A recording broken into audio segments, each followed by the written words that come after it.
I remember coming into the office I worked in, and I was one of two females amongst 40 plus males. One of the main misconceptions is it's still full of old men in grey suits. I went home and Googled how to succeed within a male-dominated environment. And the things that came up, so I actually wrote some down. With stumbling into the industry, I didn't know anything about the ports, which is, I guess, kind of embarrassing to say. I Googled it for a male and a female environment. You know, they talked about gossip and drama, and they were on, Reddit pages where they were just having forums about it. I'm realising the importance of having your own voice and being heard, still being yourself.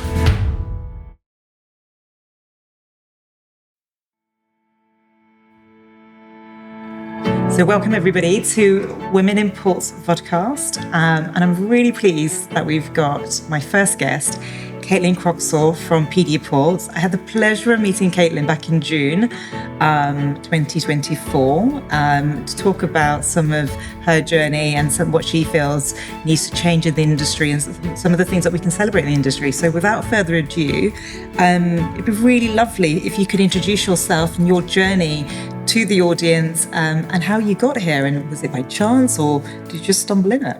Thank you so much for the introduction. Thank you for having me. It's a privilege to be on here. So my name's Kaitlyn, 25, currently working at PD Ports in Groveport. I grew up on the Isle of Wight and wound up in North Lincolnshire because of my family. I took a bit of a different route into the ports industry. So when I was at school, I worked in a retail job part-time, doing things like stacking shelves, working on the checkouts, and met people from all sorts of different backgrounds. And quite a mix of male and female co-workers. My first plan was to go to university once I finished school. That was the plan A. I actually ended up taking a year out to do a ski season. I worked in hospitality industry in a hotel. So that was, again, something different. Never been afraid to sort of do all different kinds of work. So when I came back, I landed in an admin role in a company, which I won't name, but I feel like because I was still quite young, I didn't take progression very seriously. So I actually came to PD Ports through an agency who took me on. So that was how I stumbled into the ports industry. So we're from skiing to ports, right? Yes. It's fantastic. Quite a difference. But just going back on the previous shot, where career progression wasn't really something that you focused on, do you think that was because you didn't have a role model, or do you think it was just something you didn't really think about at that time? I think because I was still quite young, I didn't have anyone that was, there to mentor, to say, this is the career path you can take here. Yeah. These are all the opportunities we have. It was, this is your role. I'll be your manager, and that's that. Get on with it. Yeah, get on with it. And yeah, it was a real different sense around the company. So thinking about your ports journey and your earlier days in the industry, what was your impression, and did it differ from your expectation? So it was quite daunting, if anything, at first. I remember coming into the office I worked in, and I was one of two females amongst 40 plus males. And I thought, wow, this is really different. And I didn't really know how to approach that, because I felt like a bit like I wasn't going to be taken very seriously. And it wasn't to do with the males in the room in particular, but it was one of those environments I hadn't experienced before. So yeah, I feel like I had to take on a different attitude and go in with more of an open mind. Do you think your attitude has changed now being in the industry for a few years? Yeah, I definitely think it has. I think it has as well because of the company itself. And I feel like we are, as in PD, they're quite progressive in terms of they want females to be driven. They have a lot of female role models within the business that, I personally look up to. And I've realised over the years that there are these people there that you can reach out to. You've got allies within the company and different mentors. And there's also a PD Women's Network, isn't there? Yes. So how has that influenced you, or are you part of that? So yes, so the Women's Network became a thing back in March. I actually didn't join it straight away. It was one of those emails that came out from internal communications, and I just sort of scrolled past it. And I feel bad saying that now, Yeah. but it was one of those things where I had someone come to me and say, you know, are you part of this? You should be. This is great for within the industry. And as soon as they said that, I said, I don't know. I don't have an answer as to why I haven't joined. Yeah. I couldn't give them one. I was like, right, okay, I need to build my network. This is a thing. We're clearly still very male dominated, and this is a great opportunity. So I joined that. And since then, there's been 2 events.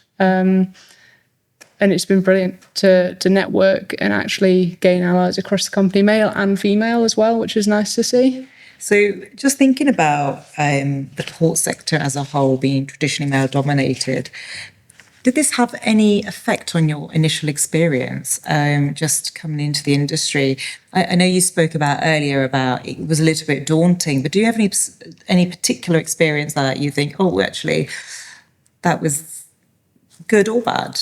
So it's really funny. I remember at the very beginning, and because it was a new environment and it was a new experience of being surrounded by so many males in the office, I remember I went home and Googled how to succeed within a male-dominated environment, and the things that came up. So I actually wrote some down.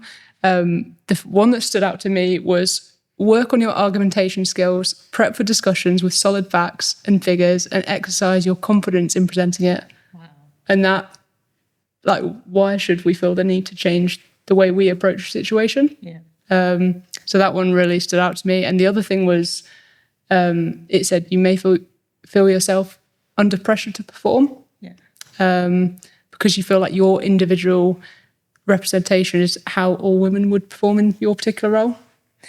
But we spoke about this earlier, and you also did a flip, didn't you? The Google search. Yes. And how did that go?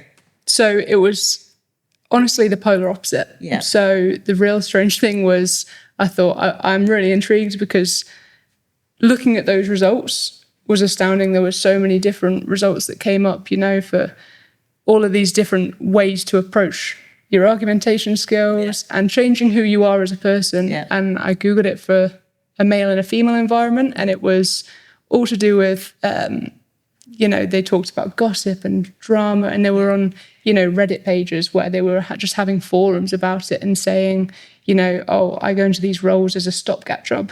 Wow. So do you feel that PD is different to those perceptions that you've initially thought? I think it's really easy to keep the same impression when you first go into a company, because you don't know your surroundings, you don't have many allies around you. Especially if you go into a company brand new. I landed there in an agency job, so I didn't know anyone in the job. But as you stay in throughout the years, you realise the support network you have got around you, and your opinion definitely, you know, it can change within the right company. So just going back to the point about being in a male-dominated team and an environment, do you feel there's a lot more allies surrounded you now than maybe what you initially thought? Yeah, definitely. I think I was quite lucky in the sense that I have had mentors, whether it's been within my department or across other departments. I've had people who I can go to who support me and my journey and career. They actually, you know, take me seriously. I think as well, it's become more clear over the years because I've put out there the journey I'd like to go on and had that support there. Yeah.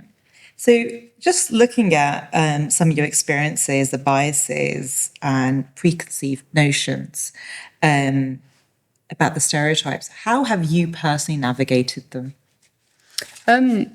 So I think it was a matter of, one of the main misconceptions is it's still full of old men in grey suits, which, you know, a lot of companies, it can be, you know, you look at the very top and you see all the same looking people.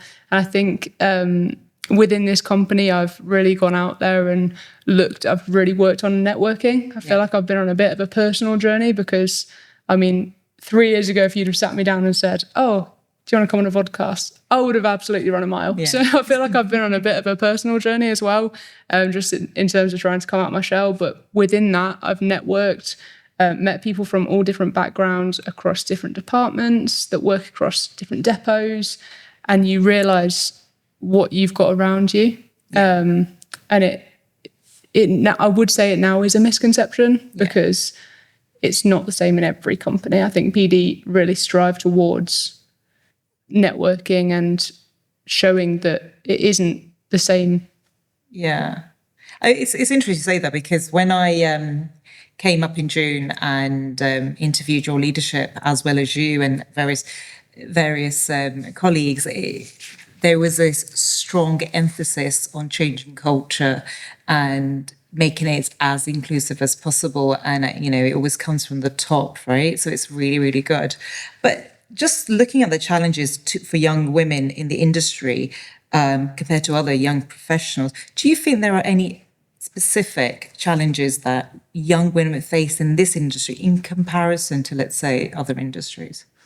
So I would say the ports industry in itself, it's not something you look at in terms of, I don't know, some people might have that career path in front of them. They might have parents or grandparents in the industry, but it's one that sort of gets overlooked. Yeah. And I think someone mentioned it earlier that the ports industry is actually quite difficult to get males to come into now, let alone females. And so because there aren't many role models across the board, it is hard to know where you sort of fit in. Yeah. But it's one of those where I think once you're in as well, you don't realise the jobs that are available. Yeah. And you find you're not changing who you are to be a role. There will be a role that will fit you. Yeah. It's funny because we spoke about this as well, that the industry as a whole do some amazing, incredible things. They run the economy, but we're not so good at sort of promoting ourselves and the jobs. And it's funny how a lot of us have just fell into the ports industry as opposed to having this as a set career. But I think that's changing a lot now, right? Because there's now more career paths. There's more industries which will go into schools. So the ports, they have career programs from primary schools, etc. So that's something progressive there. How has your understanding of the ports sector evolved since you first started? I think it has improved drastically. Like I say, with stumbling into the industry, I didn't know anything about the ports, which is, I guess, kind of embarrassing to say, because you'd hope to know a little bit about everything, where you might want to end up, but it's changed so dramatically. I've been lucky enough recently that I've been given the opportunity to go on a development secondment, which means I'm getting to trial all the different areas of the business. I've worked within the transport department 3 years, but I've been working with a stock team. I get to work within continuous improvement. If there's any other areas of the business, I'm going, what do you do? And I'm being given that chance to go and investigate, go and find out a bit more and where my end goal may be. Where do you see yourself right now? Where's the favourite? I mean, it's going to be a bit of a controversial question. Very, very on the spot. On the spot. Do you know what? I'm really loving continuous improvement. And I say that because every day is so different. And every day is different within the ports industry, but every day is different because you get given these projects and with what we're driving now with women in ports and networking, the networking group with the women, you're driving new things within the business, and you can see all these things coming forward, and you think, this is how we're going to bring this in. This is how we're going to introduce it to these people. You get to know your people that you're working with a lot better and how they respond to things as well. So that's been a real eye-opener. And just for our audience, I guess, I mean, especially young women or young professionals joining this industry, what's some of the skill sets that you think will be really valuable for them to join this industry? So I wouldn't necessarily say there's any particular skill sets that I had that really were advantageous for me. I would say it's more a personal trait. So a couple of things I would say, I'm quite open-minded. So I'll go into a room and you see all sorts of things going on and you think, right, okay, you don't shut things down immediately. You go in, open mind, positive, because it's so easy in a fast-paced environment, which it is in the ports industry, generally speaking, day to day, it's fast-paced. And you find a lot of people lose their heads very quickly. So you go in calm, positive, open mind, and I think that really gets you a lot further than you think it will. Resilience, right? Yes, absolutely. What do you think some of the biggest misconceptions about working in the ports industry is? So a little bit like I mentioned earlier, it's to do with you don't think that there's going to be a role for you. You look at it and you see, you work in different depots and you'll see people out on the boats. You'll see people driving trucks. You see people in the office and you see all these roles that you think, they're not for me. Yeah. I think you need to get yourself out there, go and investigate, see what the company has to offer, show them what you have to offer as well. Because everyone is so different. It's not just the difference between men and women having different skill sets. It's your own unique skill set. Yeah. So if you've got something else to offer, there'll be something that suits you. And I think that is a major misconception. And just thinking about the role of women in particular, why is it important to have women in the port sector? What's your view on that? So, for all those people who say, well, actually, why do we need a woman in ports? Why do we need women? Why do we need to focus on that? What's the importance of it? So I think you touched on it earlier, actually. Without having, we do have strong male allies, but without having lived experience, it's so important to have those people that will be your voice. Not everyone wants to step up and say, this is what I think. But you might have a role model within the business you can reach out to and say, look, this is what I think. I don't know if you've ever experienced it. Would you be able to put this to someone? You've got people to look up to. You can see their career journey. And you think that could be me. It's so important to have for young women, women in the industry to look up to. And how do you see the role of the woman evolving in the industry? That's a good question. I think. Yeah, I mean. So it's one where I believe it will become more dominant. Yeah. But not necessarily to take over the world. We're not here to make it a female-dominated industry. It's just to bring that balance in. And I think the role will increase dramatically. I think it will just become on par with males, which obviously would be what we need to have that. Maybe call that out. Are there any specific changes or innovations you would like to see in the industry related to inclusivity and opportunity for young women? So I think the learning and development team have actually started to work with younger people, going into schools, looking at apprenticeship schemes. I think that's really important because when I was at school, I don't remember seeing any sort of apprenticeships leading into that route. And it's something, I think probably why I stumbled into it, because it was something I was completely unaware of. So I think it's really great that they're starting to get the opinions of younger people and they're going into schools and seeing what young people want from the business as well. Yeah. So it's nice that we're working backwards in a way to then. Do you see yourself as a role model for these young women who are going to be in primary schools or secondary schools or just starting their journey? I think that's what I'm currently aspiring to. At the minute, I'm sort of in my own development of trying to work towards being a role model. I think you are. I mean, like anybody who can sit here and talk about this is being a role model. That's my opinion anyways. So looking ahead, what are your personal goals and aspirations? So at the minute, like I say, I'm on this development secondment, so I don't currently have an end goal. I think whilst I'm still exploring the business, and the different paths I'm going to have available, I think that's hopefully going to lead to where I want to be. I'd like to have just in general quite an impact on being a strong woman within the business, because there's a lot of people that I look up to and I think that's what I want to be. Yeah. At the minute, I don't have a particular career path that I want to take in terms of which department I want to work in or, getting a new skill set. It's having that women's network. It's knowing these strong people in the business and thinking that's the impact I want to make. Yeah. I mean, even for me, I started on one journey and I ended up another. I mean, you're always evolving, you're always changing. So, we would think we might have it figured out at the age of 20 and then we hit 40 and you're just like, oh God, changing all over again.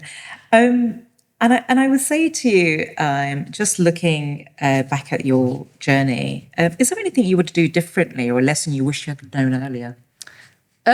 So the only thing that I would potentially not change, because I don't think it's possible, but I came in with a lot of self-doubt. So I was quite introverted. I would shy away from things. Like you'd find me in a room of people just sat in a corner, not being wanted to be heard. Yeah. I think that's because of how things are changing within the industry and how we're driving this women in ports forward. And I'm realising the importance of having your own voice and being heard, still being yourself. Yeah. But that element of self-doubt that I had previously, it hopefully will be squished. But that's one thing that was a major. I mean, you're making strides right now. I want to underestimate that. But just like talking about, let's say, digital and automation technology. So as mentioned before in previous conversations, the Women in Ports is a digital platform to support women and men in the industry to become good allies. How do you see the role of technology playing in adapting to advancements in the industry to drive this agenda forward? So I think the advancement of technology is only going to increase productivity across the company. I think it would be silly not to go forward with it. There are so many different technologies out there that we don't even realise are being created at the minute. And it would be silly for the industry not to move forward with technology. I think it's advancing so quickly, and it would make, there's a lot of safe practices out there that you don't see from inside the business, but you come out and you use the technologies. It can increase efficiency, safety more than anything. I think, the advancement of technology is something that we need to move forward with. So if you could just summarise your journey in a sentence, what would you say?